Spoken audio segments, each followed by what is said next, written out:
La meule du vieux moulin du XIVe siècle est à l'arrêt. Tout un symbole pour ce producteur. Cela signifie qu'il hésite encore à engager des moyens humains pour presser une récolte considérée d'ores et déjà comme très mauvaise. Quand vous ouvrez une olive, on voit que ça gicle un peu. C'est vraiment que de l'eau, quoi. Il n'y a pas de gras dans l'olive. Donc l'olive se gorge d'eau. C'est comme une éponge, elle se gonfle. Résultat, les rendements sont en très forte baisse.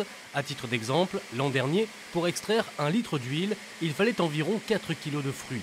Cette année, il en faut 3 à 4 fois plus, avec des conséquences sur les qualités gustatives.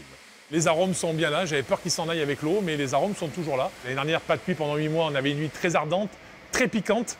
Cette année, on a une huile à tendance plutôt douce, ce qui est très bien pour les gens qui préfèrent l'huile douce que l'huile qui pique un peu la gorge. Les précipitations abondantes, néfastes pour la production et moralement difficiles pour les petits récoltants qui doivent faire avec la pluie et la boue. Moi j'amène 150 kg, un peu plus de 150 kg pour avoir mon huile de mes oliviers.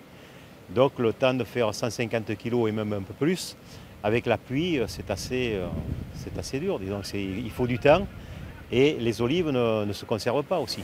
Pour les petits producteurs, c'est donc une course contre la montre qui s'engage, sous peine de perdre l'intégralité de leur production. La récolte des olives a démarré début octobre, elle va s'étaler jusqu'au mois de janvier avec un petit espoir. Il va faire froid progressivement, mais que le froid arrive, que l'olive se reflétrisse un peu, que ça enlève toute cette eau qu'on a eue depuis 3 semaines. Mais pour cela, il faudrait que les éclaircies reviennent. Hélas, on n'en prend pas le chemin.